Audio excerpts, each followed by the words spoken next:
Mesdames, Messieurs, bonsoir. Merci de regarder Africable Télévision. Bienvenue dans votre émission Politique le débat. Politique le débat que nous consacrons ce soir au 22 septembre 1960.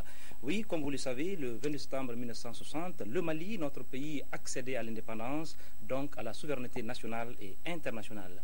Cette indépendance, il faut le rappeler, a été arrachée de haute lutte par des hommes et des femmes de conviction et de valeurs avec comme seul refrain servir le Mali et non se servir de lui. Alors, question. Quel était donc l'esprit du Malien des années avant et aux premières heures de l'indépendance? Quel héritage a laissé le premier président du Mali indépendant, Modibo Keïta, sur le plan de l'école, de la sécurité, de la gouvernance, pour ne citer que ces secteurs? 58 ans d'indépendance, les fruits ont-ils tenu la promesse des fleurs? Que faire pour que le Mali retrouve sa place et toute sa place dans le concert des nations? Voilà pour le sujet. Pour en parler, nous recevons sur ce plateau le professeur Issa Ndiaye. Professeur Issa Ndiaye, bonsoir. Bonsoir. Merci de répondre à notre invitation. Vous êtes universitaire, vos analyses font autorité dans l'espace médiatique. À ma droite, nous avons l'honorable Omar Mariko. Honorable, bonsoir. Bonsoir. Vous êtes président du parti SADI. Vous êtes aussi un acteur de premier plan du mouvement démocratique au Mali. Merci d'être là. Merci. À ma gauche, nous avons Master Soumi. Bonsoir. Master Soumi, vous êtes artiste engagé, très engagé sur le terrain de la société civile.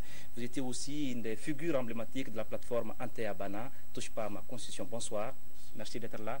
Et nous avons aussi professeur Ali Nouhoun Diallo, qu'on ne présente plus au public malien, ancien président de l'Assemblée nationale du Mali, ancien président du Parlement de la CEDEAO. Vous êtes aussi vice-président de l'ADEMA Association. Bonsoir. Bonsoir. Merci d'être là. Merci beaucoup. C'est parti pour une émission de 1h30. Première question, c'est pour Honorable Omar Mariko. Le 22 septembre, qu'est-ce que ça représente pour vous? Vous auriez dû commencer par le doyen. Moi, le 22 septembre 1960, j'avais qu'un an. C'est né donc en 59. Et donc le 22 septembre 1960, si je dois en parler, j'en parle pour ce que nous avons vécu tout jeune. J'en parle sur ce que nous avons appris, dans la vie courante et dans l'école. Le 22 septembre, pour moi, ça a été toujours l'année, la période de rupture avec l'ordre colonial. La rupture avec l'ordre colonial pour l'accession de notre pays à la souveraineté, comme vous l'avez dit, à l'indépendance, comme vous l'avez dit, mais surtout pour engager un pays à donner un sens, une signification à cette indépendance, pour nous qui n'est que l'affirmation de la personnalité et de l'identité malienne dans le concert des nations. Professeur Ali Nouhoun Diallo, le honorable dit qu'il avait un an à l'époque de l'indépendance. Vous aviez combien à l'époque? Peut-être au moins 22 ans quand même, au moins, puisque je suis de 38. Le sujet, qu'est-ce que ça représente pour vous, la date du 22 septembre? Bon, pour nous qui sommes rentrés à l'école en octobre 1946, quand je chahute mes aînés, je leur dis que sur le plan scolaire, je suis plus âgé que vous de 18 jours. Parce que moi, je suis rentré le 1er octobre. À l'époque, les rentrées étaient en octobre. Et vous, vous avez fondé votre parti 18 jours après. Alors, moi, je suis plus âgé que vous, bien que vous soyez mes oncles, mes papas, de 15 jours. Donc, pour moi, le 22 septembre est forcément le couronnement de toute une lutte. Parce que nous, dès le cours élémentaire deuxième année, nous savions déjà écrire, et dans un français qui était le nôtre, nous étions chargés parfois par la population d'écrire des lettres de dénonciation.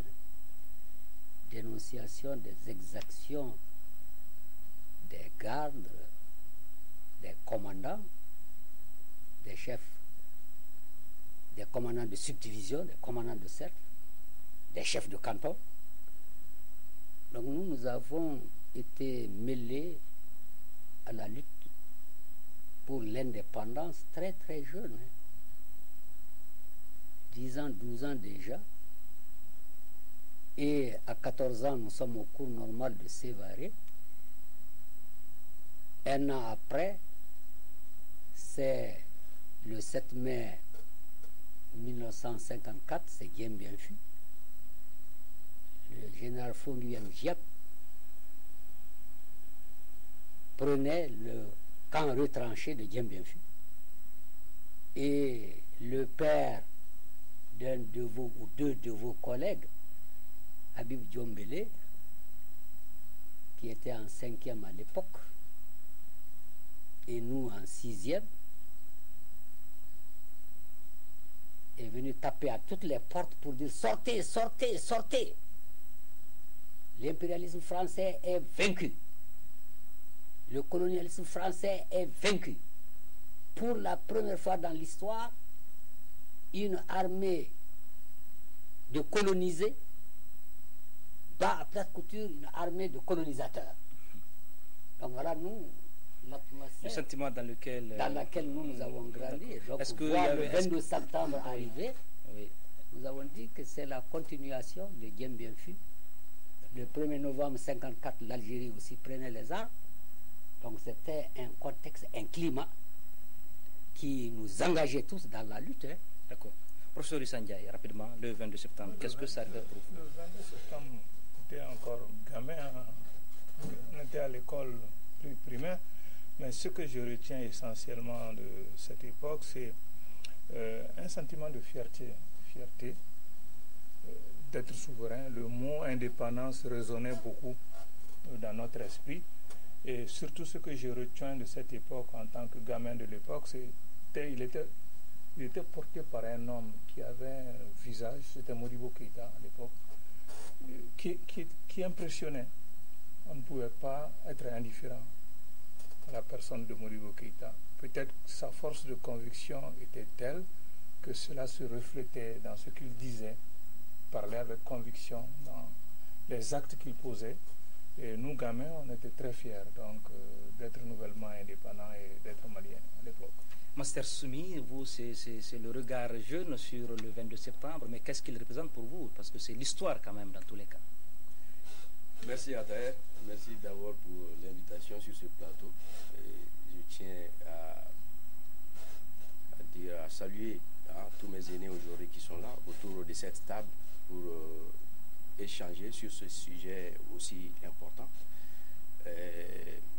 Je ne pourrais pas dire mon âge parce que tout le monde sait que personnellement, je n'ai pas vécu 1960, même si en réalité, nous sommes dans la même lancée et par rapport à l'esprit de patriotisme, par rapport à l'attachement au pays et à certains principes qui font de notre Mali un grand Mali.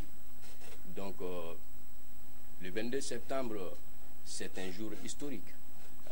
Et c'est un jour et qui mérite aussi d'être fêté surtout en rendant hommage au précurseur de l'indépendance, c'est-à-dire l'ancien président, le feu Modibo Keïta et tous ses compagnons. Donc parce que c'est le jour qui nous permet de comprendre comment d'abord nous sommes arrivés à cette indépendance et aussi ça nous permet de comprendre les principes et les éléments qui couronnent notre souveraineté.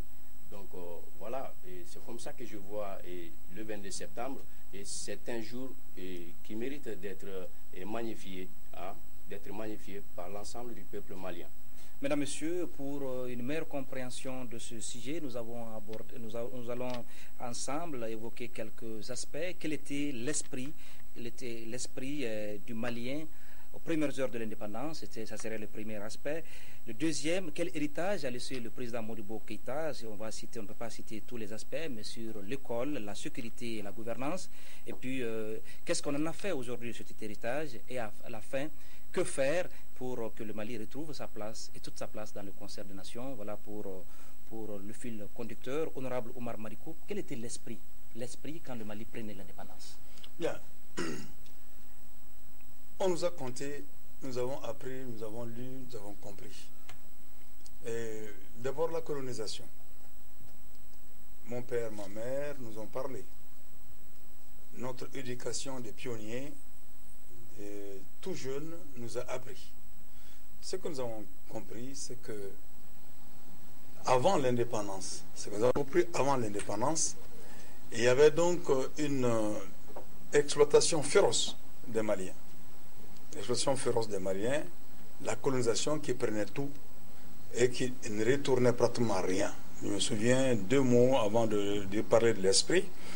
Ma maman nous a conté que pendant la période coloniale, il faisait 80 km à pied pour venir, surtout quand il y a eu la Deuxième Guerre mondiale, porter du grain à Bougouni, des Kolonjeba à Bougouni. Mon père m'expliquait que quand il était vétérinaire dans la région de Gao, il arrivait d'abattre beaucoup d'animaux, de prendre les carcasses, d'envoyer les carcasses en dehors des boyaux sur le front en France, sans rien en retour. Et nous avons appris beaucoup d'autres choses par rapport à cela. Donc le 22 septembre 1960, c'était la rupture avec l'oppression, la rupture avec pratiquement l'esclavage que nous a fait subir la colonisation, l'humiliation et de toutes sortes. Maintenant, le 29 septembre 1960, avec l'arrivée du président Modibo Keïta et de ses compagnons, ce que nous avons vécu, c'était de montrer que les Maliens ne sont pas des sous-hommes, que contrairement à tout ce que l'esprit colonial avait cultivé, que les Maliens devenus Mali, parce qu'en réalité, le travail des anciens a consisté d'abord à étendre un territoire. Il y a eu le découpage colonial, évidemment, mais il y a eu des efforts gigantesques qui ont été faits par Modibo Keïta et ses compagnons pour dessiner aussi, aider à dessiner le contour de ce que nous avons appelé le Mali. Et il s'agissait maintenant, pour le régime de Modibo, de faire en sorte que l'indépendance ait une signification pour chaque Malien, et sur la base de l'instruction, sur la base de l'éducation, faire en sorte que économiquement les Maliens puissent s'épanouir, mais surtout que le Malien s'épanouisse par ses propres efforts. Par ses propres efforts pour un pays avec une agriculture qui devait se développer, avec une industrialisation forte et avec un peuple cultivé, pétri des idées, des valeurs culturelles positives de notre société et ouvert à d'autres valeurs culturelles qui devaient permettre justement à ce que le pays fasse un bon qualitatif qui consiste donc à magnifier la fierté malienne et tout cela dans un élan d'unité africaine. Professeur Ali Diallo, l'esprit du 22 septembre. Bon, nous, le 22 septembre 60, ça trouvait déjà juin 59, nous sommes bacheliers et nous sommes à Dakar. L'université Cheikh Anta Diop de Dakar. Et bien sûr, déjà au festival de la jeunesse africaine 57-58, toutes les rues de Bamako, il était marqué Ambayereta. Ambayereta, sa signification pour ceux qui ne parlent pas bambara. Donc prendre l'indépendance, nous allons nous libérer, nous allons prendre notre liberté. Et déjà nous rôdions autour d'Amadou Seydou Traoré, d'Amadou Djikoroni, qui étaient les membres fondateurs du PAI, et c'est le PAI qui était pour l'indépendance. Et nous déjà, nous faisions campagne pour le non. Alors qu'à l'époque, bien sûr, l'Union soudanaise RDA ayant pris conscience des rapports de force du moment, et ne voulant pas probablement que ce qui est arrivé à Bakari Djibo et le Sawaba au Niger, où il était pour le non, mais très rapidement, les services de sécurité français ont encadré tout cela et malheureusement, il n'a pas pu voter non. Et au Mali aussi, ils ont compris et ils ont dit, bon, peut-être qu'il n'était pas prêt. Comme Sékou Touré, il allait voter oui. Mais les militants du PAI faisaient campagne pour le non. Et lorsque nous étions à Dakar, nous participons à la distribution de Mon Tarev, qui était le journal du PAI de l'époque, et l'esprit de l'indépendance nous animait. Et lorsque maintenant la Fédération du Mali constituée le 20 janvier a eu son indépendance formelle, négociée, nous suivions avec une extrême attention comment le président Modibo se préparait à aller à l'indépendance. Et lors d'une mission qu'il a effectuée en tant que président du Conseil à Nouakchott, auprès de Ould Daddah, il a fait une déclaration qui ne pouvait que signer l'arrêt de mort de la fédération. Il disait 1. La fédération du Mali indépendante n'acceptera plus qu'un soldat malien puisse aller combattre contre ses frères algériens. D'où le Mali indépendant de la fédération, les Français doivent quitter toutes les bases militaires françaises. Donc celle de Dakar, celle du Soudan. Donc celle du Sénégal, celle du Soudan. Oui. Il fait une deuxième déclaration, il dit aussi qu'il va créer une monnaie. Nous allons parler de l'héritage de Modibo Keïta, mais déjà sur l'esprit, professeur. C'est cet esprit-là. C'est cet esprit d'engagement, de patriotisme. Je dis, c'est cet esprit qui nous animait. Oui. À savoir, nous suivons tous les faits et gestes qui allaient dans le sens de l'indépendance économique, de l'indépendance politique, de l'indépendance culturelle. Donc, s'il fait des déclarations comme ça, évidemment... En un mot, on peut dire que vous étiez embarqué. Embarqué, peut-être c'était difficile de nous embarquer. Hein. Nous étions engagés. Professeur Issa-Ndiaye. Le grand marqueur de cette période-là, c'est donc... je pense que c'est le mérite essentiel donc de Modibo à l'époque, c'est cette conscience nationale qu'on a forgée. On a réussi à nous donner une conscience nationale. Et je pense qu'on se préoccupait beaucoup de jeunes. Moi, je me rappelle donc du mouvement pionnier à l'époque. C'était une structure qui existait et qui organisait les jeunes donc, autour d'idéaux. Donc, il y avait donc ce sentiment donc, national, cette conscience nationale. Ensuite, le sentiment aussi de solidarité à l'époque. Parce qu'on faisait partie du groupe, les jeunes de même âge. Je pense qu'ils ont su aussi sauvegarder ça. Donc, jeunesse, conscience nationale, mobilisation. Et je pense que ça donnait un résultat assez positif. En tout cas, quand je regarde en arrière, moi, en tout cas, les gens de ma génération, nous devrons les visions futures que nous avions développées et cette conscience patriotique que nous avions développée par la suite, nous devons essentiellement donc, à Modibo Keïta. Master Soumi, qu'est-ce que vous avez apprécié avec ces hommes et de femmes qui ont conduit le Mali à l'indépendance? À chaque fois qu'il s'agit de parler de toutes ces femmes et de tous ces hommes qui ont conduit le Mali à l'indépendance, je suis animé par un sentiment de fierté. Un sentiment de fierté pour la simple raison que ils ont été très courageux d'abord en disant non au colonialisme et mettre des actions sur place qui ont conduit au départ du colon. Et aussi mettre d'autres initiatives pour donner une identité réelle aux Maliens en réformant l'éducation, en adaptant l'éducation à notre réalité sociale et aussi en créant des perspectives en termes de société et d'entreprise pour permettre au Mali de vivre dignement, et aussi inculquer des valeurs, c'est-à-dire l'attachement à la patrie, et aussi ne pas être dans le mensonge, dans le vol du denier public, du détournement de l'argent public. Donc le Malien, en ce moment, avait honte lorsqu'il était indexé comme voleur, ou il était indexé comme menteur, ou qu'il était indexé par tout ce que nous voyons aujourd'hui, que nous décrions.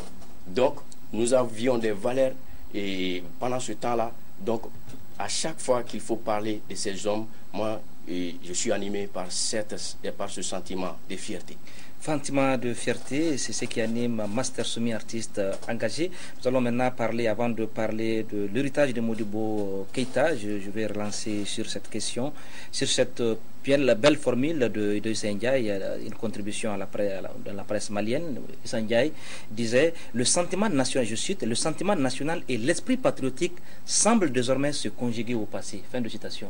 Honorable, c'est aussi votre impression. Bon, ça se conjugue au passé. Je ne pense pas que ça se conjugue au passé, parce que autrement nous ne serons pas là.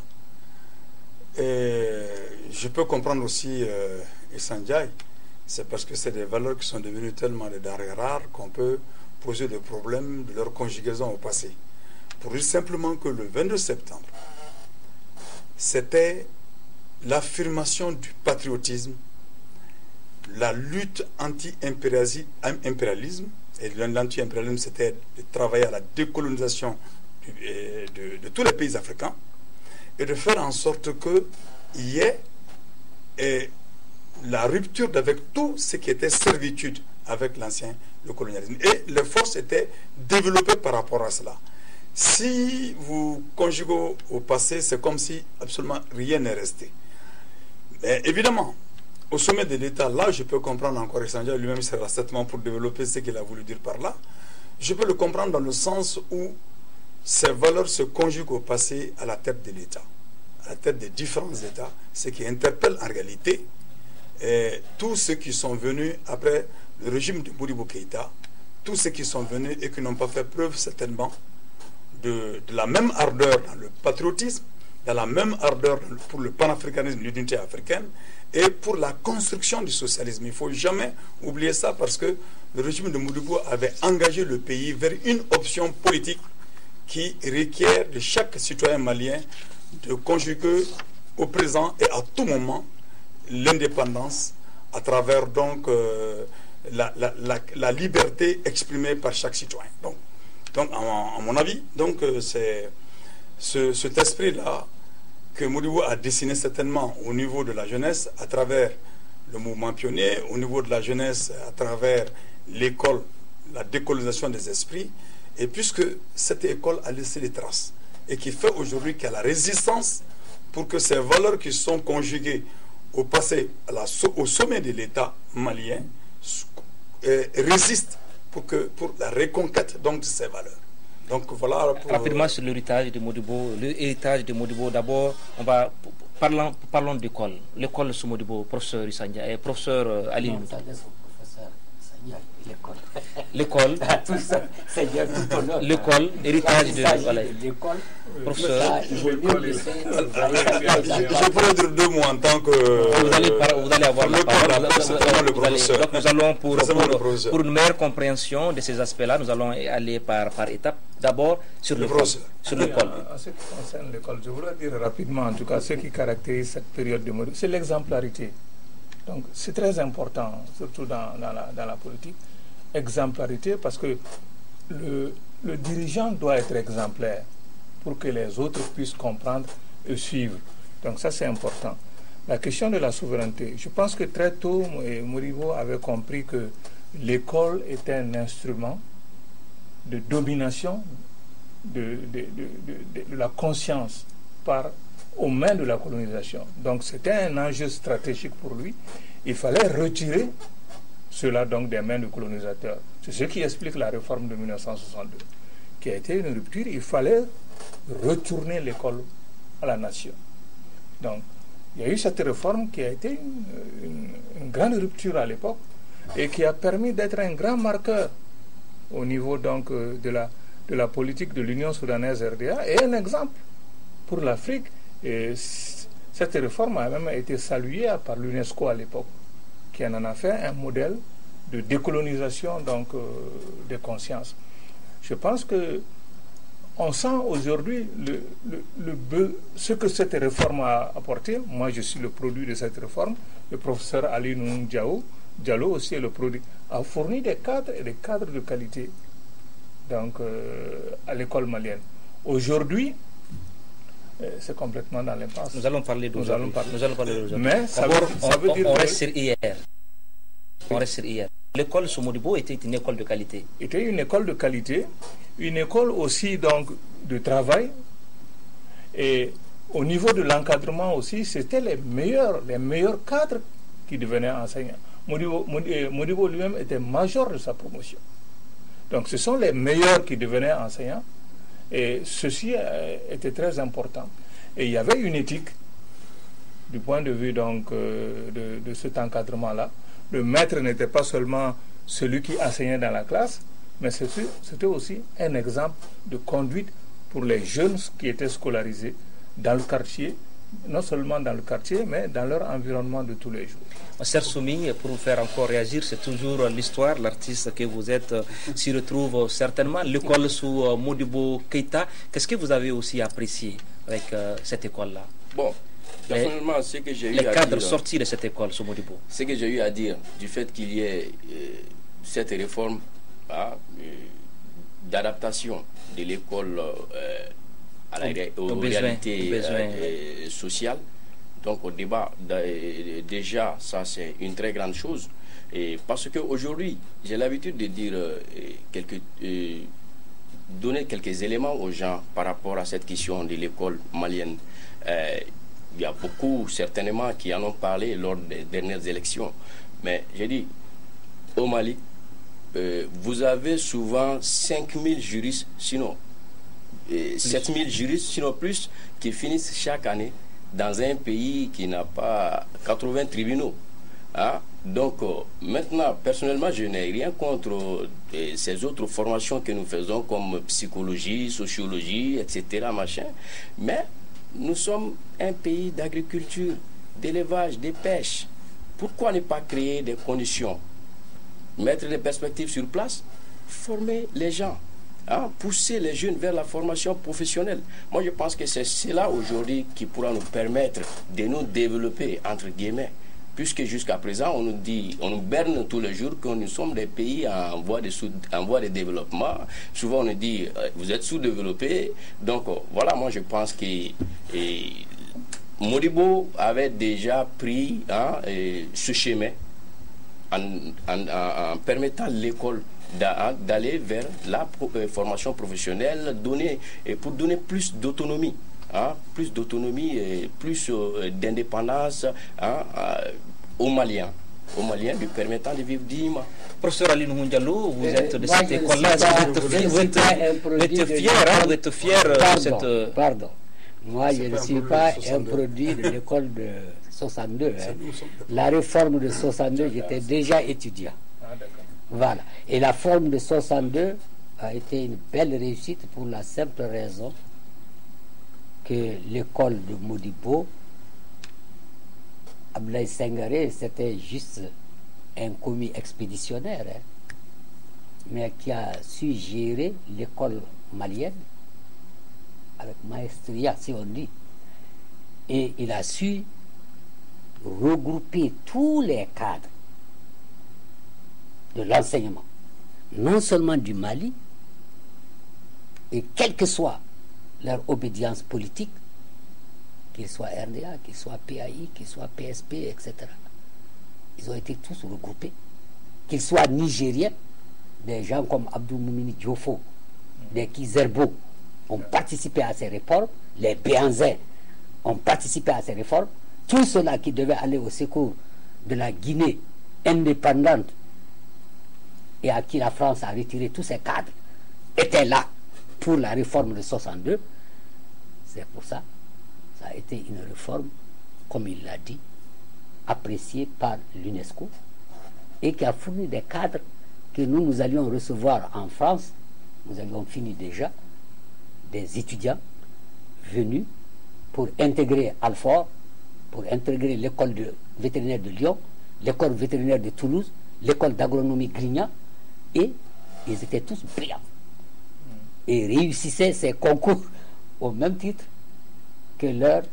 Ils n'avaient aucun complexe. par rapport au savoir, non, domaine du savoir. Tu sais, quand quelqu'un parle, je ne suis pas complexé là, c'est qu'il est complexé. Nous, sœur Aline, nous allons... docteur Oumar Mariko. Voilà. Je crois que la question fondamentale, c'est de savoir pourquoi l'école. Oui. Pourquoi créer une école? Parce que les Modibos sont allés sur un principe très simple. Nous avons été colonisés. Nous avons été humiliés par le savoir. Le savoir qui a été utilisé par les besoins de l'accumulation capitaliste coloniale. Voilà. Donc aujourd'hui, nous avons dit, nous allons aller à l'indépendance. Donc nous avons besoin du savoir. Nous avons besoin de la connaissance. Et ce savoir et la connaissance doivent être orientés dans un cadre qui puisse permettre aux Maliens de pouvoir avoir leur pleine liberté et développer effectivement leur pays. Voilà pourquoi l'école a été créée. Et c'est ainsi que les Modibos qui avaient une vision communautaire de la question, c'est-à-dire ils sont inscrits dans le socialisme. C'est le socialisme qui veut dire l'équité et la justice. Alors donc, ils ont dit, nous allons faire de l'école une puissance publique. C'est-à-dire que c'est l'État qui s'occupe de l'école. L'État prend l'école et veut que tous les enfants de ce pays soient instruits. Tous les enfants du pays aient accès au savoir et à la connaissance. Alors dans ces conditions-là, ils ont créé une école telle que tous les enfants maliens, à laquelle tous les enfants maliens pouvaient y aller. Il n'y avait pas de choix. Au contraire d'ailleurs, on obligeait les parents à envoyer les enfants, à les envoyer à la quête du savoir, le savoir qui devrait libérer. Et je crois que je me souviens très souvent, et je relis chaque fois un discours de Modibo Keïta, qui avait dit aux femmes, s'adressant aux femmes de Ségasso lors d'une de ses sorties, il a dit, nous avons été vaincus par la colonisation, c'est-à-dire quand nous avons été vaincus par la colonisation, il fait allusion aux résistants comme les Tcheba, comme les Babemba, comme les Samori Touré, et à cause du savoir, de la technique et de la technologie que l'occupant avait. Aujourd'hui, pour nous débarrasser des vestiges coloniaux, pour pouvoir construire un pays fort et prospère, nous allons avoir besoin de prendre même vos boucles d'oreilles et de les vendre pour le mettre dans la connaissance. C'était une espèce de symbolique fort qu'il lançait comme ça, pour dire que c'est le pays, c'est l'État qui prend en charge donc l'école. Et c'est ainsi que le développement économique dans lequel ils avaient engagé le Mali, c'est-à-dire développer l'agriculture, avoir une agriculture autosuffisante, avoir une agriculture qui devait dégager des surplus pour aider à la construction de l'industrie de notre pays, et ensuite avoir une industrialisation forte dans tous les domaines, et même aller jusque vers l'industrie lourde. Il fallait que ce soit les Maliens qui puissent faire ce travail-là, parce qu'en 75 ans de colonisation, le colon n'a absolument rien laissé en termes d'industrie, même en termes de route. C'est-à-dire que l'apport colonial pour le développement national était tellement faible qu'il fallait relever rapidement le défi. Et la réforme de 62 était pour soutenir effectivement cette volonté malienne de pouvoir s'affirmer soi-même par le fait qu'il fallait une éducation de masse et de qualité. De masse et de qualité avec comme toile de fond la décolonisation des esprits. Donc que les Maliens aient confiance en eux-mêmes, démontrent qu'ils sont capables et qu'ils doivent aller à l'assaut de la science et de la technique. Voilà, tous les Maliens, et sans exception, sans considération d'ethnie, sans considération de région, sans considération aucune. Mais tous les Maliens engagés pour la construction à la recherche du savoir. Docteur Oumar Mariko, vous avez tous dit que l'école Somodibo était une réussite, c'était une école de qualité, Master Sommet. Aujourd'hui, quel est le visage de l'école malienne? Bon, moi vous êtes de quel produit de l'école d'abord? Oui, je suis un pur produit de l'école malienne, de l'école actuelle. Parce que les années desquelles Troisième République, la Troisième République, c'est ça? Mais bien sûr. Bien sûr, là, certainement, je suis un produit de l'université de Bamako. Donc, le visage, je me dis que je ne pense même pas que l'école malienne a un visage aujourd'hui. Ok? Parce que j'ai eu à dénoncer beaucoup de choses concernant cette école dans une chanson qui s'appelle Université du Mal. Je dis que ce n'est pas... Donc ce n'est plus l'université du Mali? Ce n'est plus l'université du Mali, à mon avis, c'est l'université du mal. J'ai vu de mes yeux des gens se battre tous les jours pour des histoires et des postes dans des bureaux de l'AIM. j'en ai parlé dans mon JT des gens, des affrontements souvent qui ont abouti à un mort d'homme. Hein, où les gens, où souvent, dans le campus, on ne rencontre que des machettes, des coups. Ce n'est plus le domaine du savoir, c'est un champ d'affrontement. Mais bien sûr que oui.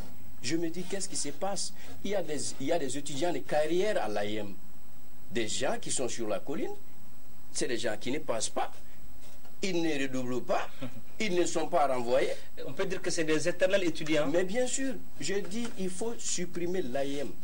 Il faut mettre fin à cette organisation parce que ça ne reflète pas l'objectif visé. Ça n'incarne plus cette valeur dont on savait de défendre les intérêts matériels et moraux des étudiants.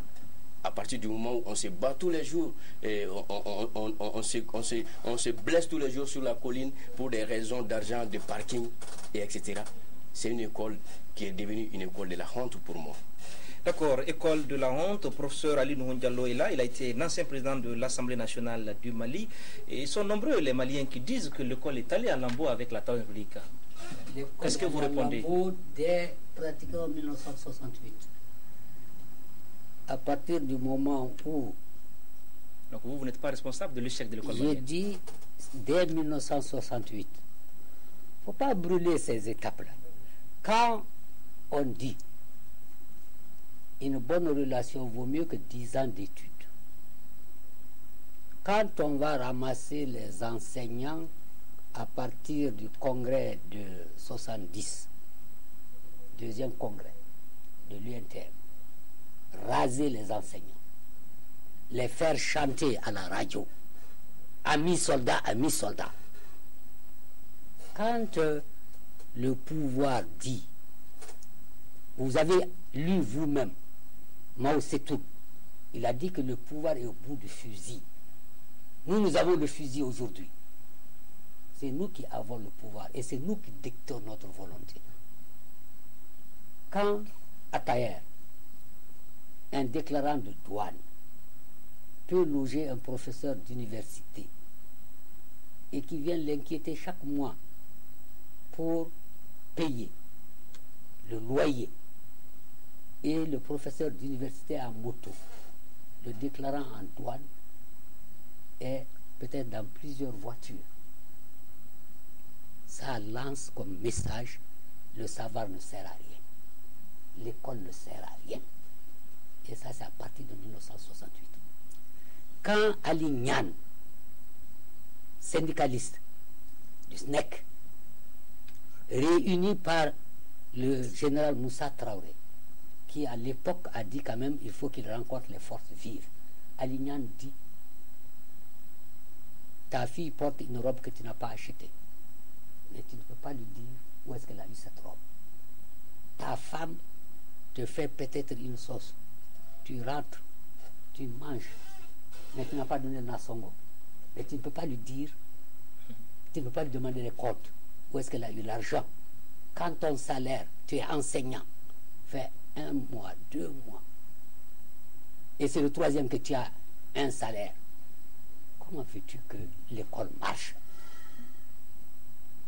Et nous, c'est de ça que nous avons hérité. C'est qu'on peut nous dire, vous avez hérité. Issa Ndiaye a été ministre de l'éducation, de la transition, et peut-être même. Mais il sait de quoi il a hérité. Lui aussi, il sait de ce qu'ils ont hérité. Moi, je l'avais comme étudiant à l'école de médecine. Vous l'avez comme étudiant, c'était un étudiant travailleur, qui savait faire de bonnes observations en tant qu'externe. Parce que je l'ai eu comme externe. Interne, il devait aller... Il était à la fois brillant et bruyant. Bon, moi, si tu veux, j'étais avec lui dans les clubs UNESCO. Parce que nous étions soucieux, effectivement, de maintenir le niveau de culture, le niveau d'éducation que nous avons connu. Et quand nous étions, nous, professeurs, à la fac de médecine, je parle haut et fort, nous avons formé des médecins qui étaient enviés alentour. Les Bassirou Diarra, etc., les Nouwan étaient partis jusqu'au Cameroun. Ils étaient recherchés. Donc, nous avons formé des hommes et des femmes médecins d'une qualité appréciée dans toute l'Afrique de l'Ouest. Donc vous avez trouvé qu'il n'y avait pas d'école, l'école était Maintenant, déjà en lambeaux à quand nous 1970. enseignions, parfois même aux étudiants, nous déplorions parfois le niveau de la connaissance, même de la langue de transmission du savoir. Tu dis par exemple que le son du cœur, etc., c'est comme un gong, un clangor. Vous voyez, même la langue française rendait difficile parfois la transmission du savoir scientifique. Donc on a relâché. Ça, c'est un fait réel. Mais sous Moussa, hein, Oui, c'est-à-dire pour vous, la Troisième République n'est pas responsable. Vous avez je n'ai déjà pas dit que trouvé... la Troisième République n'est pas Oui, Nous aurions dû redresser, relever, mais corriger. la nouvelle école fondamentale, la NEF, c'était vous, hein, la NEF, c'était vous. Mais je vais donner la parole à l'honorable Omar Mariko. Professeur, ce n'est pas aussi automatique qu'à partir de 68 que la dégringolade a commencé. C'est vrai qu'à partir de 68, la dégringolade a commencé. Vous savez, dis-moi quelle société tu construis, tu veux construire, je te dirais l'école qui correspond à cette société. Ça, c'est aussi simple. Évidemment, avec la réforme de 62, nous sommes un produit entre la réforme de 62 et les réformes de 1978, qui marquent, de mon point de vue, politiquement, la rupture d'avec 62 et qui... Non, la 78. Non, il a changé non, professeur, la réforme de 62. Professeur, Allez-y, non, en fait, en 62, on a dit enseignement de masse et de qualité. On encadrait les enseignants pour pouvoir améliorer leur système pédagogique. On faisait des efforts pour que tout le monde aille à l'école. On se débrouillait, on se battait pour que personne ne soit exclu de l'école sans avoir une connaissance minimale, sans avoir de quoi pouvoir travailler dans la vie. Et aussi, concomitamment à cela, l'État faisait des efforts pour construire une économie qui pouvait résorber tout ce qui partait dans les écoles et même ce qui ne partait pas à l'école. Donc ça, c'était le mode de production économique et politique que Modibo Keïta avait installé, à savoir, il partait vers le socialisme. Maintenant, quand il y a eu le coup d'État en 68, l'école de Modibo a résisté. Parce que déjà, le changement était là. Le régime qui est venu au nom de la liberté, le régime de Moussa Traoré, au nom de la liberté, avait commencé à remettre en question le système économique du régime de Modibo. Et l'école a été un des secteurs, le premier secteur qui a commencé à le connaître. C'est pourquoi vous allez voir beaucoup de résistance au niveau des enseignants, beaucoup de résistance au niveau des élèves et étudiants depuis les années 68 déjà. Mais en 1978, il y a eu un séminaire qui a été organisé par Sekouli, je crois bien, 78, Youssouf Traoré, par le colonel Youssouf Traoré. Il y a eu une réforme qui a été faite en 1968 qui a dit, et en 78, qui a dit qu'il fallait maintenant arrêter avec l'enseignement de masse et de qualité. Que l'enseignement de masse n'était pas compatible avec la qualité et que de ce point de vue, l'école cessait, à partir de cet instant-là, d'être prise en charge par l'État, par le pouvoir. Et là, donc, et c'est là où la fameuse phrase de « un coup de piston vaut mieux que 100 ans d'études » a eu tout son sens. Je ne dis pas que ça a été dit à cette époque-là, ça a eu tout son sens. C'est en ce moment, justement, qu'à cette période-là, que le mouvement étudiant et le mouvement enseignant ont été les plus combatifs parce que déjà, ils étaient pétris des connaissances du système de Modibo Keïta et qui avaient incrusté en eux le patriotisme. Et tout, ce n'est pas un hasard si à partir de 1978, toutes les sociétés et entreprises publiques ont été démantelées progressivement et on est rentré dans une nouvelle ère. Et cette ère-là, c'était l'ère du néolibéralisme qui avait commencé. Et pour terminer avec l'autre aspect de la question. Moi, j'aimerais que tu saches que dès 70, dès après le coup d'État de 1968, on a touché déjà à la réforme de 62. D'accord. Oui, c'est-à-dire... Allez-y rapidement. Et qui a changé complètement allez-y la rapidement. réforme. Mais dans tous les cas, ce que je voulais préciser, c'est que... Moi, tu étais élève, nous étions déjà... Oui, mais en j'ai suivi le séminaire de 1978, où déjà le tournant... Mais nous connaissons les autres choses. Non, professeur, ce n'est pas automatique. Ça n'a pas été automatique. Progressivement, et l'habillage, c'est-à-dire 78 signe la fin, enfin disons la victoire du régime sur les mouvements syndicaux enseignants et étudiants pour pouvoir donner l'autre mort. C'est pourquoi en 78, et quand il y a eu le grève de 79-80, on a changé tout le programme pédagogique. C'est à partir de 79-80 que ça a été changé. Alors donc... non, et professeur...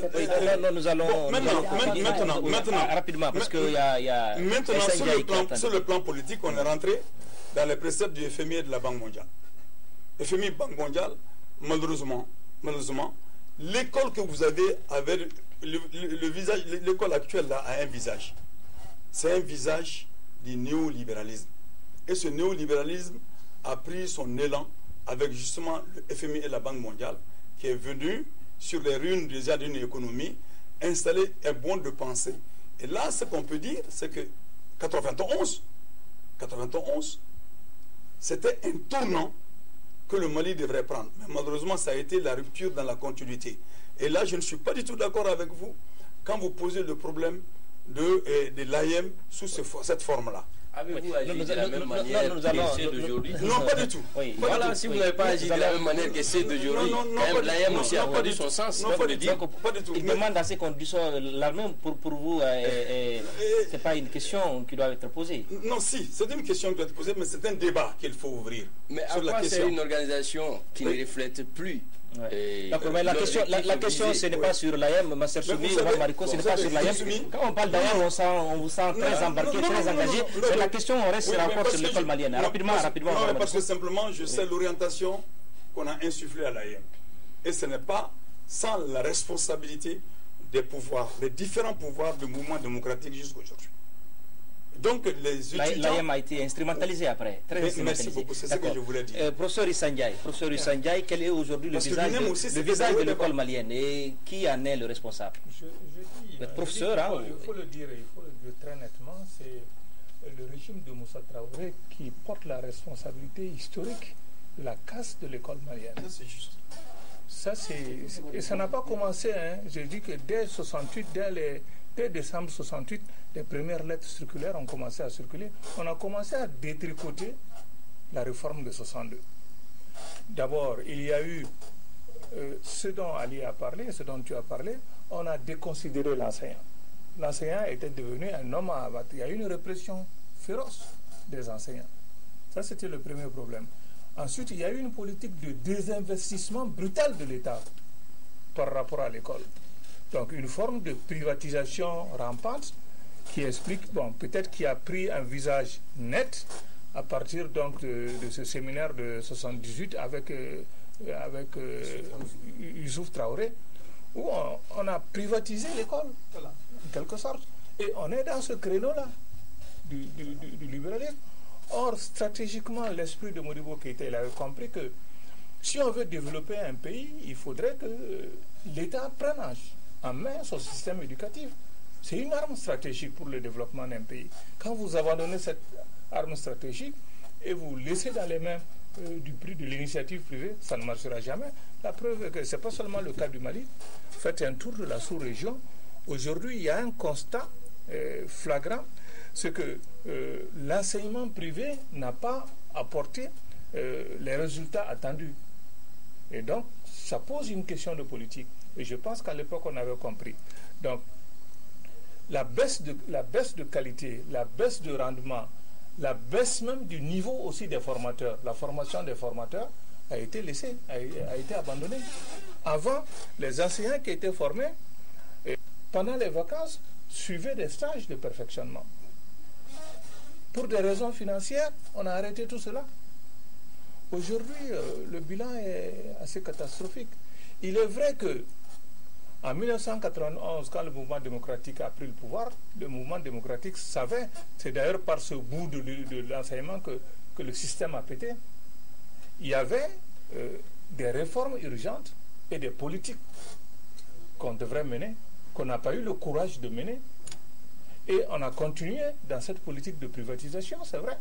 Je pense que c'est sous le mouvement démocratique que les plus grandes privatisations ont eu lieu à l'époque. Ça, c'est une réalité. Le mouvement démocratique a raté ce moment historique qui était la possibilité de donner une chance à l'école malienne de rebondir. D'accord, je vois le professeur sourire, je ne sais pas s'il veut réagir, mais nous allons quand même continuer. Maintenant, nous allons parler de sécurité rapidement. Docteur Oumar Mariko, la sécurité, l'armée au temps de Modibo, c'était comment? Moi, je préfère proposer et dire quelque chose d'assez clair, c'est que l'armée n'a eu aucune participation pour l'acquisition de l'indépendance au Mali. Il faut que cela soit très clair. L'armée est le produit de la politique de Modibo Keïta qui a créé une armée nationale. Parce que le problème de l'armée aussi demeure un problème vraiment posé. Et parce que cette armée a été créée par Modibo. Et c'est cette armée qui s'est avérée comme étant celle qui a créé les pires ennuis à la République du Mali depuis donc 1968. Et là aussi, évidemment, c'est la responsabilité de Moussa Traoré et consorts. Et aussi la responsabilité, comme Issa l'a dit par rapport à l'école, du mouvement démocratique qui devrait, parce que le combat a été porté pour restaurer l'espoir. Et donc le mouvement démocratique n'a pas restauré l'espoir en faisant une rupture réelle et de pouvoir conduire le pays vers ce que nous avions voulu. Maintenant, l'armée nationale, je fais référence tout de suite à la fête d'indépendance qu'on vient de connaître. La fête d'indépendance n'est pas une fête de l'armée. La fête d'indépendance, c'est une fête de la nation entière. Ce que nous savions de l'indépendance au Mali, c'est que c'est tous les corps sociaux qui bougeaient. Chacun sentait dans ses tripes qu'il y avait un événement majeur de fierté, un événement majeur d'indépendance et un événement majeur qui se passe dans le pays. Si bien que vous voyez les paysans défiler, vous voyez les travailleurs défiler, vous voyez les pêcheurs, on voyait tout le monde était en transe pour l'indépendance. Pour l'indépendance de la nation, qui n'est rien d'autre qu'une indépendance politique. Mais la fait ramener l'indépendance à un défilé militaire, qu'est-ce qu'on ferait donc du 20 janvier? Pour vous, c'est du folklore. Qu'est-ce qu'on ferait du 20 janvier? Cette indépendance n'est pas la fête de l'armée, c'est la fête de la nation malienne. Mais malheureusement aujourd'hui, on a vu comment les gens vaquaient à leurs occupations, ils ne sentaient pas pratiquement qu'un événement se passait. C'est parce que l'indépendance a été vidée de son contenu. Ça a été vidé de son contenu. Et sur la question de l'armée, la question de la sécurité, Modibo avait un système. Il y avait un système que les gens ont beaucoup critiqué, mais en réalité, ce système est repris autrement, mais dans un sens plus négatif, Il y avait la police, il y avait la gendarmerie, il y avait l'armée en tant que telle, mais aussi il y avait des forces de sécurité, des milices, des brigadiers de vigilance pour assurer la quiétude et la sécurité partout sur l'étendue du territoire national. Alors donc, c'était ça le régime de Modibo Keïta. Le souci, de sécuriser les frontières nationales, le souci de faire en sorte que chaque Malien puisse dormir en paix et le souci de voir chaque Malien vaquer à ses occupations sous la protection d'un système de défense, qui n'a absolument rien à voir avec ce que nous avons connu depuis le départ du régime de Modibo Keïta. Les équipements militaires, est-ce qu'il y en avait?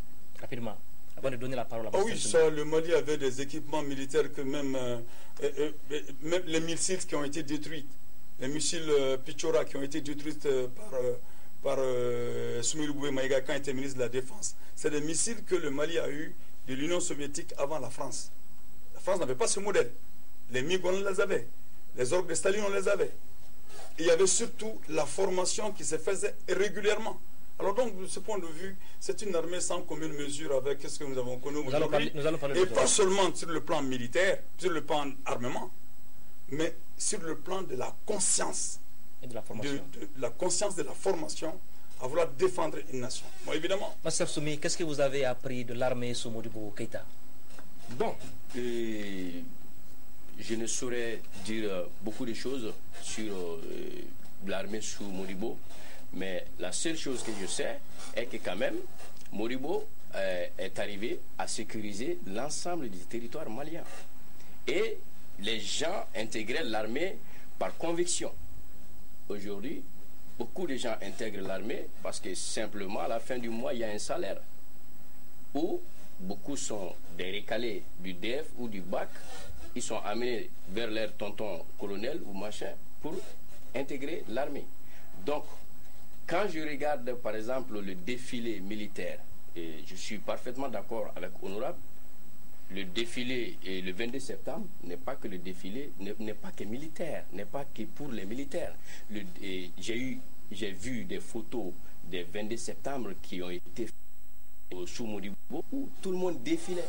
C'est-à-dire que où chaque couche de la société était là. Les artistes, les artisans, les pêcheurs, les éleveurs, les cultivateurs. C'est-à-dire que tout le monde était là parce que le 22 septembre était un événement national qui impliquait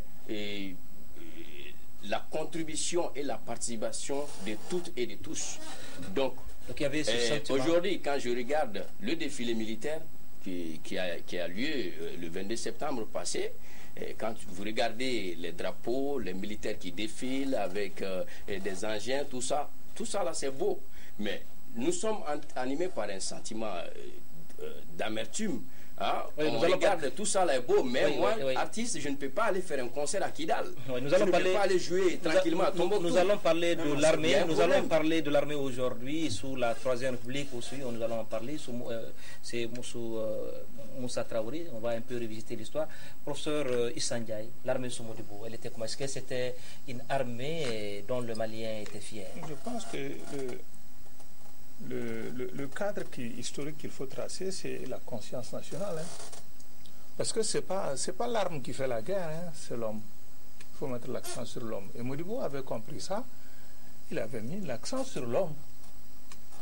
Et il avait élaboré un système de défense, comme Omar avait expliqué tantôt, où les populations étaient impliquées dans leur propre sécurité. Je pense aussi que ça aussi c'est important comme vision en ce qui concerne les questions de sécurité. Est-ce qu'une armée professionnalisée est suffisante vu l'immensité du pays pour sécuriser l'ensemble du pays? Évidemment non. Je pense qu'il faut mettre en place un système de défense populaire. C'est ce que Modibo avait fait avec les milices, les brigades de vigilance et ainsi de suite. Et qui complétait donc le dispositif militaire qui était là et qui était assez mobile. Et je pense aussi qu'on avait à l'époque vraiment des gens qui étaient engagés dans la défense du territoire national. Et je me rappelle aussi quand la Fédération du Mali a éclaté à l'époque déjà. Et les Sénégalais avaient peur. Moi j'étais à Caille, à l'école primaire de Caille. Les Sénégalais avaient peur du fait que les Soudanais là ils vont venir à envahir parce que c'est des guerriers, les Soudanais. On chantait la bravoure des gens. Donc même le poète Senghor a chanté quand même la bravoure. Oui. Et les premières années de l'indépendance, Modibo a forgé un instrument militaire qui faisait qu'il était respecté. Ceci est important parce qu'il avait très rapidement compris qu'une armée nationale fait partie, un des instruments essentiels de la souveraineté d'un pays. Donc on ne peut pas abandonner sa sécurité et confier sa sécurité à un pays étranger. Et ceci qui explique qu'il avait vite compris que dès le départ, le 20 janvier, donc, il fallait vider les bases étrangères, il fallait maintenant constituer une armée nationale. Et je pense qu'il y a eu quelque temps, on a montré des images comment au fur et à mesure, il a mis en place les différents secteurs de l'armée nationale. Donc c'est une vision politique qu'il avait, bâtie autour de la souveraineté nationale.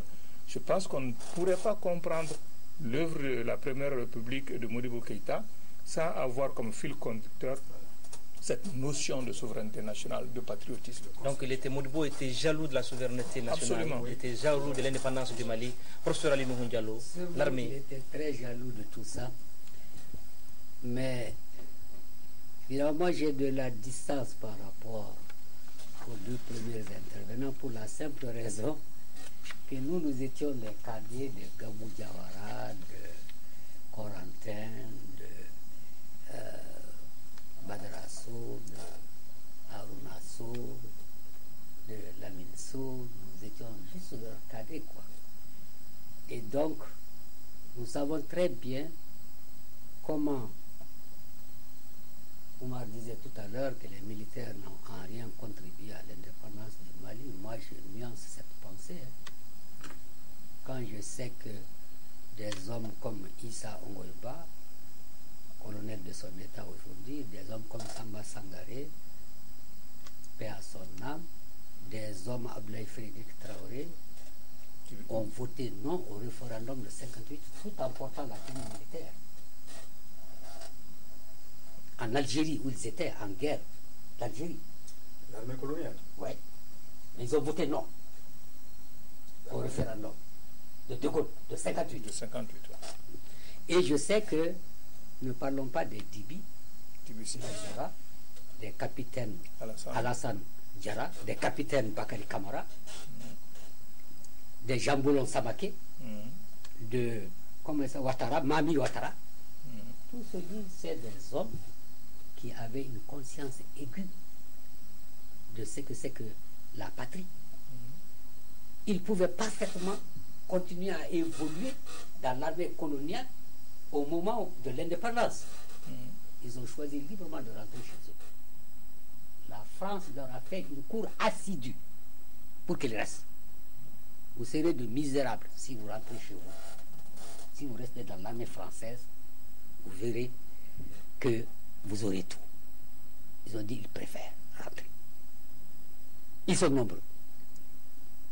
Et les anciens combattants de la Deuxième Guerre mondiale, après Thiaroye surtout, ont eu une conscience aiguë de ce que c'est que la patrie.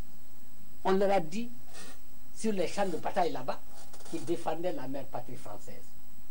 Et maintenant, le moment où la libération arrive, on vient les regrouper à Thiaroye et ils n'ont pas les droits, les mêmes droits à la retraite, à la pension que les soldats français. Or, quand ils étaient au front là-bas, pour noirs et pour blancs, c'était pareil. Donc ça a aiguisé la conscience patriotique, la conscience nationale chez nos militaires. D'accord, rapidement. Ouais. Master Soumi, nous allons suivre, il ne nous reste pas grand-chose, nous allons suivre. Docteur, je reviens vers vous. Master Soumi, aujourd'hui le visage de l'armée malienne. Rapidement, le visage de l'armée malienne aujourd'hui. L'armée. Nous avons faut pas professeur, je dirais plutôt le visage de la sécurité au Mali. Parce que le visage de la sécurité. Voilà. Nous avons déjà notre armée nationale. En plus de cela, nous avons d'autres prétendus amis ou d'autres prétendus pour vous, personnes. Ce ne sont pas des amis. Quand vous mettez prétendus, ce ne sont pas les amis, ce sont les amis. Je viens. À partir du moment où vous avez 11 000 casques bleus sur votre territoire, il y a d'autres personnes aussi, Barkhane, ils ont toutes sortes d'appareils, vision nocturne, toutes sortes de chars, tout ce que vous pouvez imaginer, que même souvent on ne peut pas imaginer chez Pentagone. Mais c'est toujours quelques pick-up, c'est quelques colonnes de pick-up qui attaquent nos soldats, qui tuent nos soldats, qui tuent et parfois les populations civiles. Et on essaie de faire une différence entre djihadistes et rebelles, deux hommes turbanés sur le désert. Donc aujourd'hui, moi je me pose la question, réellement, toutes ces personnes-là, qu'est-ce qu'ils sont venus faire chez nous? À partir du moment où nous, est-ce qu'on peut être fiers de notre sécurité nationale à partir du moment où nous faisons sponsoriser notre sécurité? Aujourd'hui, vous voyez cette histoire des G5. Nous sous-traitons notre sécurité. Nous sous-traitons notre sécurité. Et notre sécurité est sponsorisée par d'autres personnes. Et regardez, vous avez fait appel quand même à ces gens-là. Elles ne sont pas venues d'elles-mêmes. Mais c'est important pour l'histoire. Mais Rappelez-vous de la lettre du professeur Diomona Traoré. Mais bien sûr que oui. Mais il y a eu aussi d'autres Maliens qui se sont opposés à cette initiative. Il ne faut pas l'oublier. Lesquels, docteur Oumar Mariko? Docteur Oumar Mariko, il y a d'autres personnes aussi qui sont opposées à cela. Je viens. Regardez par exemple cette histoire des G5 Sahel. Nos chefs d'État des G5 Sahel, tous tranquillement peuvent se déplacer, aller dormir dans des hôtels de luxe à New York ou à Paris, mais ils restent dans cette mendicité de tendre la main à l'Union européenne pour que ceux-ci financent notre sécurité. Là, je n'arrive pas à comprendre. Ça, c'est les choses qui donnent des maux de tête. Soit on ne peut être en sécurité que lorsqu'on est sécurisé par soi-même. Il faut prendre sa responsabilité. Nous allons continuer comme ça, on risque de faire 100 ans. Parce que en même temps, il y a des partenaires qui sont chez nous, mais la force recule de plus en plus. Et alors, plus la force recule, la violence avance. Professeur Issandiaï, rapidement. Professeur Issandiaï, c'est la même question. Aujourd'hui, le visage de la sécurité au Mali. Nous avons une grande part de responsabilité. Je veux parler des régimes successifs au pouvoir, parce que nous avons détruit notre outil de défense. Et je pense que notamment, donc, les 2 mandats de ATT ont été une catastrophe pour l'armée malienne. Et ce n'est pas pour rien que l'offensive, face à l'offensive djihadiste... Professeur, le mandat de Alpha. Vous allez avoir la parole. Vous allez avoir la parole. Ça, c'est sa position. Les gens, ce n'est pas faute d'armes. Les gens ont abandonné les champs de bataille en abandonnant les armes. Donc ça veut dire que ça pose la question de la qualité des ressources humaines. Je pense que c'est une question encore pendante aujourd'hui. Le deuxième aspect de la question, c'est, le jeune en a parlé tout à l'heure, c'est la question de la souveraineté nationale. On ne peut pas confier sa sécurité à des forces étrangères. Ces forces étrangères ne peuvent pas. Bien, évidemment, on dit on vient nous aider, mais on sait, il ne faut pas se tromper, se voiler la face. Les troupes des Nations Unies sont depuis les années 60 au Congo. Ça n'a jamais amené la paix et la sécurité au Congo. Et les troupes de l'amunissement qui sont là, ça vient des différents pays. Ces pays-là n'ont pas la sécurité chez eux. La MONUSCO au Congo n'a pas apporté grand-chose. Oui, même comme l'amunissement au Mali. Oui, Gao, les jeunes de Gao disent amusement, je ne sais pas la métaphore. Bon, et quand on va plus loin, on s'interroge sur la présence des troupes françaises. Nous avions assuré la sécurité de notre pays en demandant aux troupes françaises de partir. Et aujourd'hui, on les appelle, on applaudit. On a applaudi à un certain moment à l'arrivée. Et certains fils du pays ont dit, bon, bravo, bravo, bravo Hollande, papa Hollande. C'est ça le problème. Je pense que tant qu'il n'y a pas de conscience nationale, on ne peut rien forger de solide. Donc une armée, ça doit être un instrument privilégié de la souveraineté d'un pays. Quand on laisse cela à la main des étrangers, on ne peut plus prétendre à aucune parcelle de souveraineté. Honorable Oumar Mariko, le débat de la sécurité, rapidement, à qui la faute? Non, ce que je voulais dire très rapidement, c'est que l'armée malienne n'existait pas pour la conquête de l'indépendance de notre pays. L'indépendance de notre pays est le fait du parti Union soudanaise de Réa et de toutes les forces vives. Les éléments militaires dont le professeur a parlé n'étaient que des éléments militaires. Ce n'était pas l'armée. Et l'armée a été construite après. Certainement, je vais vous dire même une information que je tiens pratiquement de feu Mme Modibo Keïta. Elle me dit que lorsque son mari est fait un voyage au Vietnam, le président vietnamien, c'est la femme de Modibo qui le dit, en regardant ces militaires qui étaient autour, il a posé la question, comment vous avez construit votre armée? Il leur a dit, d'où venaient les éléments de ces militaires? Il a dit, avec ceci, vous ne ferez jamais la révolution. Et il y avait à côté de lui, comme par hasard, le général Wologen, qui était là, qui n'était pas encore général à cette époque-là. Alors donc, pour vous dire simplement, l'armée a été construite.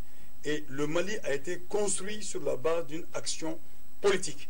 Et de ce point de vue-là, je dis, le temps manque pour qu'on rentre dans la complexité même de la construction de cette armée et de ce que l'armée a été. On parlera des années 63, on parlera de ce qui s'est passé à Ségou, etc., l'histoire Sakoiba et toutes ces choses-là. C'est des choses qui peuvent être discutées, débattues, mais on n'en a pas le temps. Mais ce que je veux dire simplement, c'est que la destruction de l'armée, sous le régime de Modibo, le recrutement se faisait sur le plan national. C'est-à-dire qu'on parlait dans les villages, on parlait dans les arrondissements, on prenait les gens qui voulaient et c'était un recrutement national. Mais depuis un moment donné, depuis sous le régime de Moussa Traoré, et ça a continué jusqu'à aujourd'hui, les recrutements militaires se font. L'armée est devenue, puisque le FMI et la Banque mondiale a décidé de détruire toutes les structures économiques et sociales, donc l'armée est devenue pourvoyeuse d'emploi. Et là, les gens vont à l'armée sur des bases, pas d'engagement individuel, pas dans une vision politique de construction d'une armée nationale avec une vision clairement définie, mais pour sauver, pour échapper au chômage. Alors donc, ça c'était un élément extrêmement important. L'autre élément, c'est la formation militaire. Bref, pour tout dire, les armées étrangères sont là aujourd'hui, c'est aussi le fait du politique. C'est le fait du politique. Et le fait de ce politique-là fait que c'est tous les partis politiques pratiquement, excepté le nôtre, qui se sont engagés justement à voter l'accord de défense. Et l'accord de défense, c'est politique. C'est qui a permis justement à ce que la France soit là déjà. Mais c'est même difficile de vouloir aux députés des différents partis politiques d'avoir voté l'accord de défense, puisque le choix politique est un choix qui devrait devenir d'un homme qui devrait assurer les vertus d'un homme indépendant, libre et qui était engagé pour la résolution des problèmes de ce pays d'un point de vue d'abord politique avant d'aller dans le sens donc de faire appel à l'extérieur pour venir s'occuper de l'armée. Alors donc, honnêtement, franchement, aujourd'hui, la société que nous avons, le système politique que nous avons, c'est cette armée que nous avons. Et cette armée-là, c'est une armée de camarades d'officiers. Avec, dans l'armée, vous avez des hommes de rang, des sous-officiers, des hommes de rang, etc. Et vous avez aussi une camarade d'officiers supérieurs qui plane sur cette armée-là, qui, bon, elle est aveugle. Elle est aveugle parce que le politique est aveugle. Le politique étant extraverti, vous ne pouvez pas espérer sur notre type d'armée. Et vous faites bien de parler du G5, Sahel. J'avais dit en son temps, je termine avec ça, j'avais dit en son temps, 5 fois 0 égale 0. C'est-à-dire que vous ne pouvez pas mettre les 5 pays ensemble si dans chacun de ces pays, vous n'avez pas une armée de nom. Et on n'aurait même pas besoin, en fait, d'avoir 5 armées, de mettre les armées ensemble, si chacun s'occupe de son armée, s'occupe de ses frontières, alors la coopération transfrontalière gère le reste. C'est le politique qui est défaillant. C'est le choix politique qui est défaillant. Et c'est ce qui fait que nous avons ce que nous avons aujourd'hui. Professeur Ali Nuhun Diallo, rapidement. Bon. Je dois dire que dès lors que tu fais un coup d'État et qu'un lieutenant commande à un capitaine, on raconte souvent cette anecdote que quand le lieutenant Moussa est parti avec ses 2 barrettes à Gao, Dibi a été nommé hâtivement gouverneur de Gao et Dibi vient à l'aéroport avec ses 3 barrettes. Le lieutenant Moussa s'attendait à ce que Dibi se mette au garde-à-vous. Dibi attendait qu'il se mette au garde-à-vous. Au bout d'un moment, Moussa a compris. Moussa s'est mis au garde-à-vous et lui a rendu le salut. Ils sont allés après à la résidence et Dibi a fait dire au protocole, etc., de dire au chef de l'État, s'il veut que lui, il le salue, tant qu'il a 2 barrettes, qu'il se mette en civil. En ce moment-là, il peut se mettre au garde-à-vous devant le chef de l'État et non devant le lieutenant. Donc, pour moi, dès lors qu'il y a eu un coup d'État, toutes les valeurs militaires ont été renversées. Et des capitaines se mettent au garde-à-vous. Nous avons vu ici un jour la coordination des sous-officiers hommes de rang prendre des officiers, les mettre même dans les coffres de la voiture, se mettre au volant et l'amener au génie. C'était sous la transition. Et aucun général, aucun colonel, aucun etc. n'a osé aller parler à ces jeunes gens-là. C'est Soumana Sako, Premier ministre de la transition, qui a été obligé de se mettre en tenue militaire pour aller parler à ces jeunes gens, qui avait envoyé tout un tas de capitaines, de lieutenants-colonels, etc., de lieutenants-colonels. Tu étais aussi parti quand même. J'étais au CTSP. Tu étais au CTSP, je le sais, mais c'est Soumana qui est parti et qui a parlé à ces militaires.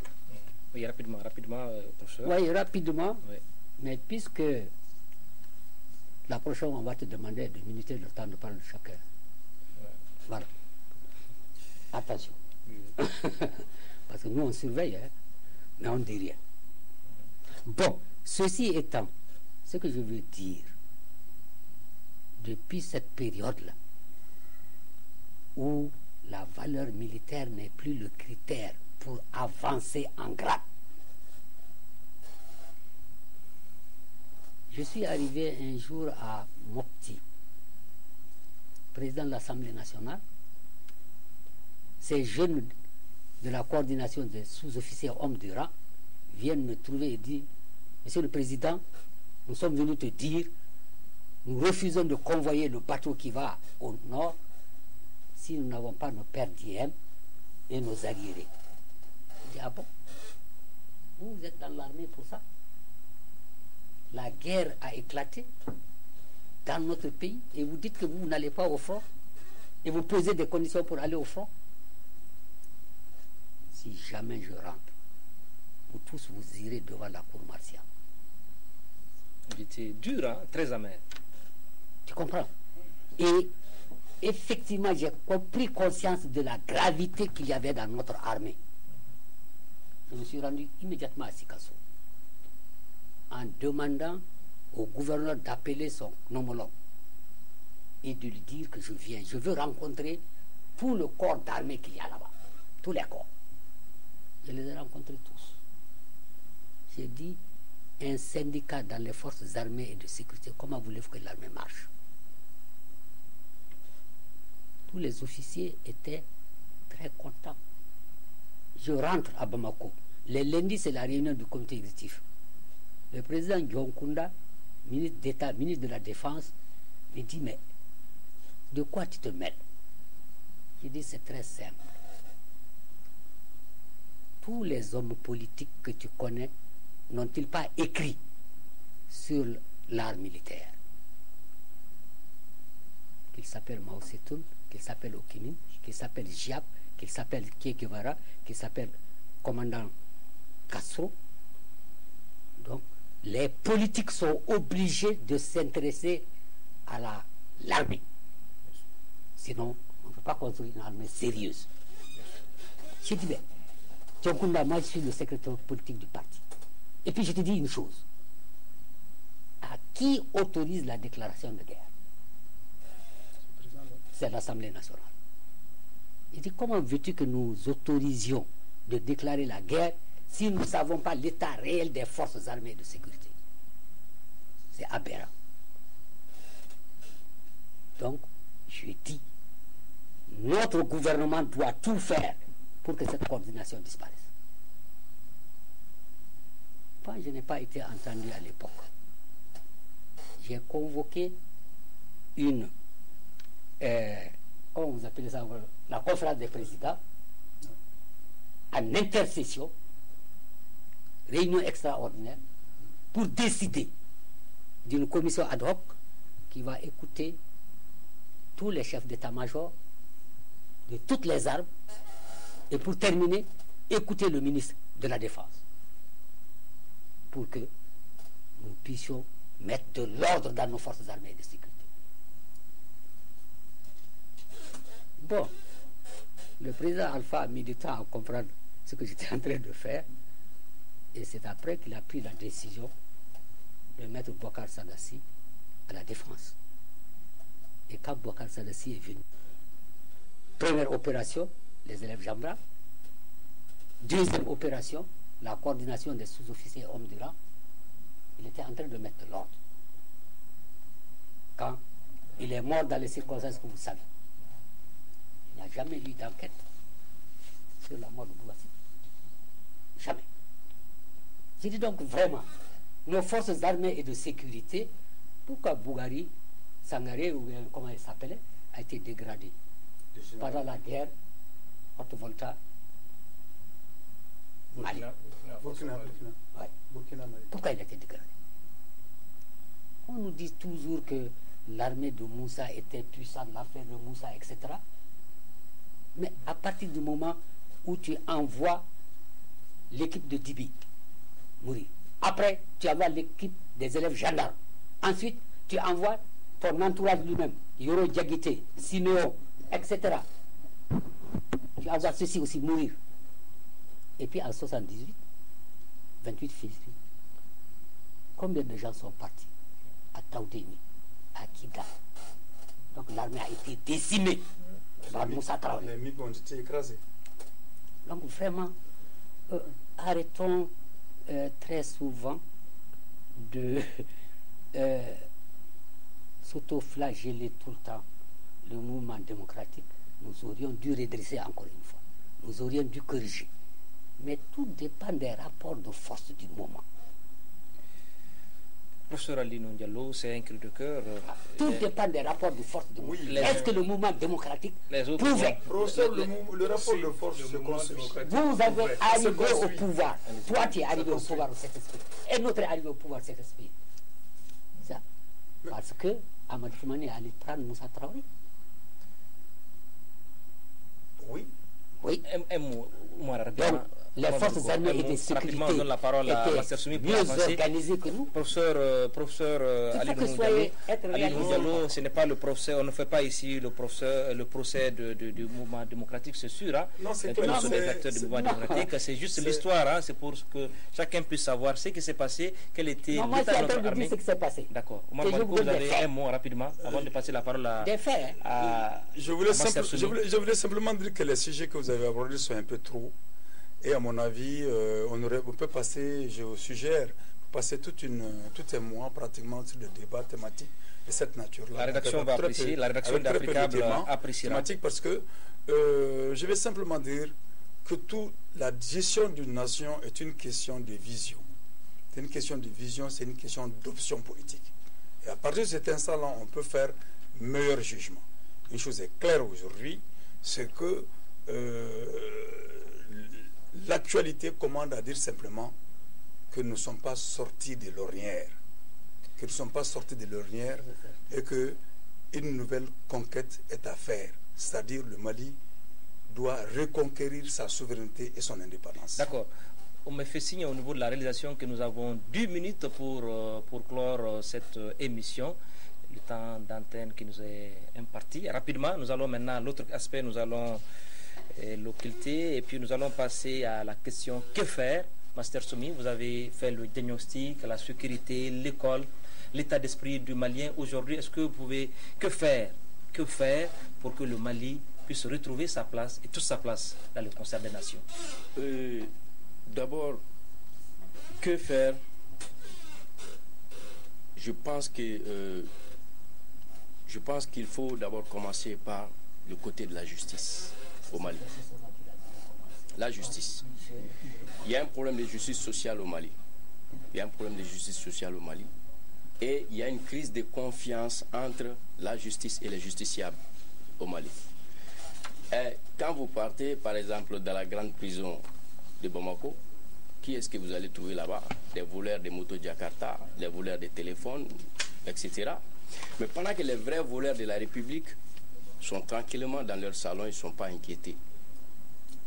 En tant qu'il y a détournement du denier public, en tant qu'il y a le vol orchestré, la corruption, et j'ai l'habitude de dire, on ne saura jamais lutter contre la corruption au Mali à partir du moment où nos responsables des services publics sont issus du parti au pouvoir.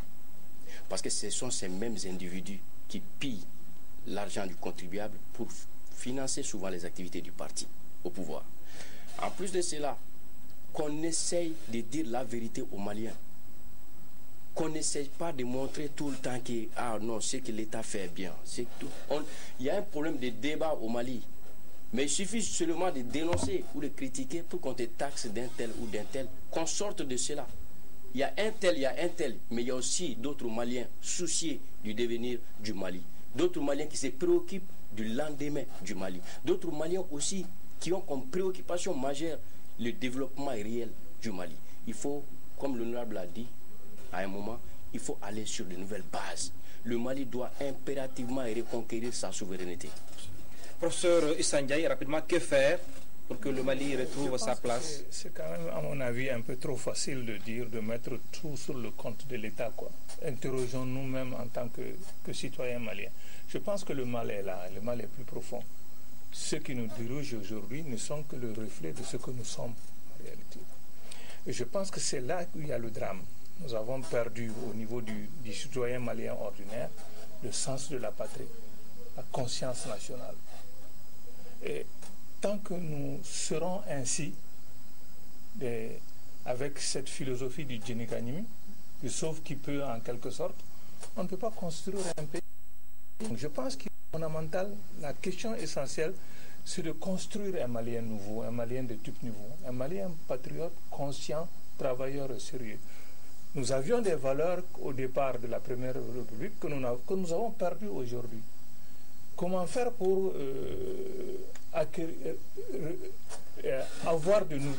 reconstruire de nouveau ces valeurs-là? C'est ce qui est essentiel. C'est ce qui est essentiel. Évidemment, la vision politique est fondamentale. On ne peut pas se projeter dans le futur vers un nouveau Mali si on n'a pas une vision politique bâtie autour de la question de souveraineté. C'est pourquoi je dis souvent aux gens, la question être démocrate aujourd'hui, ça ne veut rien dire. Ça a perdu tout son sens. Tous les filous de la République sont des démocrates. Donc la question essentielle, à mon avis, c'est la question du patriotisme. Comment faire donc pour que ce pays puisse renaître? Mais ça ne dépend pas de simplement ceux qui sont au sommet, mais ça dépend aussi surtout des gens à la base. Formons un Malien honnête, un Malien travailleur, un Malien patriote qui aime son pays. Et je pense que les problèmes que nous avons dans ce pays trouveront leur solution dans cet engagement militant et patriotique des Maliens que nous sommes. Honorable Omar Mariko, que faire? Que faire? Je pense simplement qu'aujourd'hui, il y a des secteurs en lutte. Les secteurs en lutte, il y a les syndicats qui se battent pour leurs droits. À mon avis, il faut une fusion des forces politiques et des forces syndicales. Et je profite de l'occasion d'ailleurs pour féliciter les magistrats, pour les soutenir dans leur combat, mais qu'ils aillent à la compréhension que c'est toute la grille salariale de tous les syndicats qui doivent être remise à plat. Et à mon avis, c'est une union, c'est un rassemblement qu'il faut faire et ne comptons pas sur ceux qui sont à la tête de l'État, mais les citoyens doivent se retrouver si on veut effectivement arriver à la conscience patriotique qui est parsemée, qui est un peu partout. Je crois que c'est le rassemblement qui permet en ce moment-là de donner un souffle nouveau et engager le combat vers la libération de notre pays. Comme Modibo Keïta l'a dit, quand un peuple ne se sent pas libre, quand un peuple ne se sent pas maître chez lui, maître de son destin, une révolution est à faire. Et le Mali est à l'aube d'une révolution silencieuse, comme dirait quelqu'un, mais en tout cas d'une révolution. Professeur Ali Ndiaye, Ali Diallo. Ça c'est grave. Peut-être ne connaissent même pas le nom de son tonton. Bien, je crois que c'est à toutes ces lignes de travail dessinées par Master, par le professeur Issa Ndiaye, par le docteur Oumar, que l'Alliance pour la démocratie au Mali, dont le comité directeur m'a mis en mission d'être ici, comité directeur présidé par Mme Sika Tousso.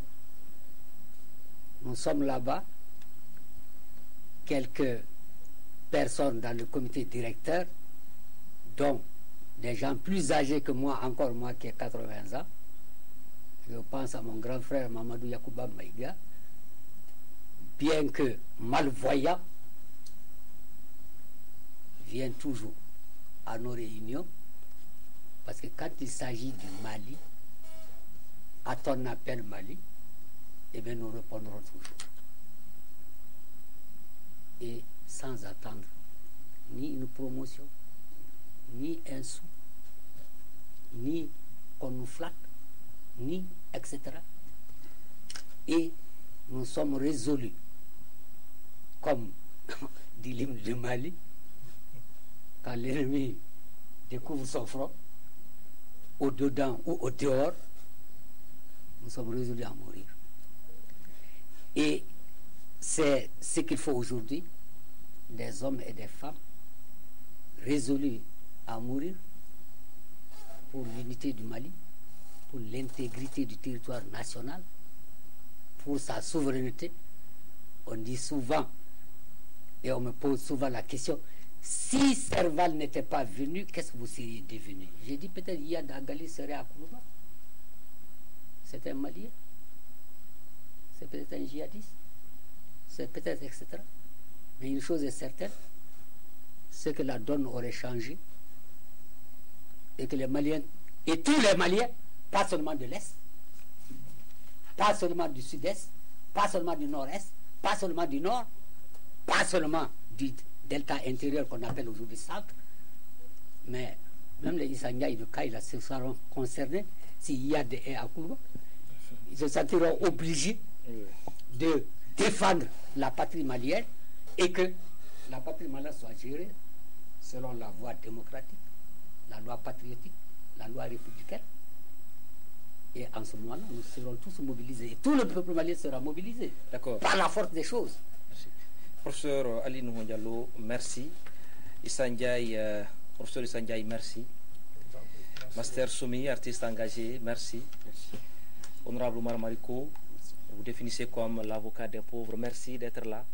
L'avocat des travailleurs. L'avocat des travailleurs. Je vais finir cette émission avec ces vers de l'hymne national du Mali. Si l'ennemi découvre son front, au-dedans ou au dehors, debout sur les remparts. Mesdames, Messieurs, c'est la fin de cette émission que j'ai eu l'immense plaisir de présenter. Merci de votre fidélité, toujours renouvelée au programme de Africa Télévision. Bye bye.